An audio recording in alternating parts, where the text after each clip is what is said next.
Klinci i klinceze, sportašice i sportaši, školarci. Dobrodošli u online vježbonicu trening broj 9. Prije svakog treninga dobro se zagrite, dobro se razgibajte i na taj način sprečavamo ozlju i dižemo radnu temperaturu. Danas radimo 4 vježbe, trajanje 30 sekundi, vi probajte pojačati. Ako ste početni, krenite sa 10 sekundi, a ako ste već napredni, probajte biti jači od ovih 30 sekundi. Prvu vježbu koju radimo je boks u mjestu, ali sa tappingom. Znači, zamislite da radimo niski skip. U tom niskom skipu ćemo samo ubaciti ruke. Pripremite vašu štopericu, radit ćemo 30 sekundi. Mekano i brzo. Spremi na 3, štoperica kreće 2, vrijeme sad. Ajmo gasa. Specifično je što ovo možemo svaki puta pojačati. Možemo biti brži, a možemo i raditi opet sporije. Znači si najbolju dinamiku koja vam odgovara. 30 sekundi ispred nas, krenut ću se prema vama, samo diši. Lagano bacaj ruke, držite leđa ravno. Stisnemo trbuh, lagano se nagnemo prema naprijed. I dalje smo na prstima, boksamo, normalno sa smješkom. Naši 30 sekundi, zagrijavamo noge za sljedeću vježbu. Još malo. Odlično. Naši 30 sekundi je vrlo brzo prošlo. Sad, jednu vježbu koja se zove Superman. Kako izgleda? Spuštamo se dolje u plank. Na način da ćemo iskoračiti sa jednom nogom, zadržati ovu poziciju i napravit ćemo boks prema naprijed. Vratit ćemo nogu nazad, staćemo opet, pazite da ne propadate u kukovima i kroz izdah bacimo ruku naprijed. 30 sekundi, ste spremni? Krenut ću se prema vama. Na 3, 2, sretno. 1, ajmo. I 1, tako, samo diši. Ruku ispred sebe. Pruži ruku. Leđa ravno. Osloni se svaki puta na nogu, na puno stopalo. Baci ruku. Znači danas zapravo imamo jedan boksački trening. Prema napred.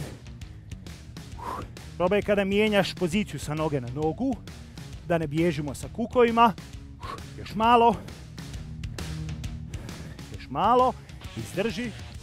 Odlično. Vrlo brzo. Znači 30 sekundi je vrlo brzo prošlo. Što radimo dalje? Spustit ćemo se dolje u sumo poziciju. Raširit ćemo maksimalno noge.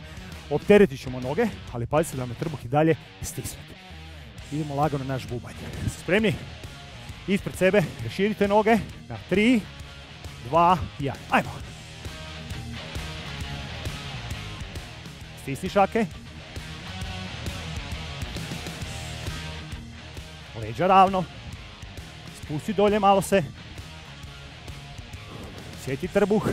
I dalje leđa ravno. 30 sekundi, daj sve od sebe. Ajmo. Taj naš visoki bubanj. Lupaj gore.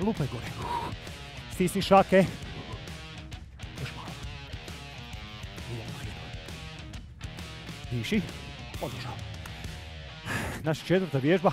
Sad s obzirom da smo se malo uspuhali, malo smo bili na nogama, sad ćemo malo odmoriti se.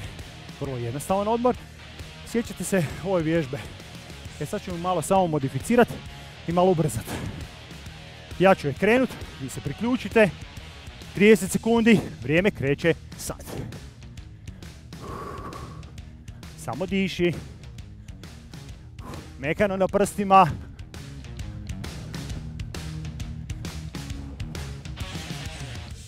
Još malo. Samo diši. Na prstima. Malo. Zdrži. Odlično. Naše 4 vježbe, trajanje 30 sekundi. Zašto radimo ove vježbe? Zato što ih možemo napraviti doma. Ne treba nam nijekaj rekvizit. Naš rekvizit je naše tijelo. Ne odustajte i samo naprijed hrabro.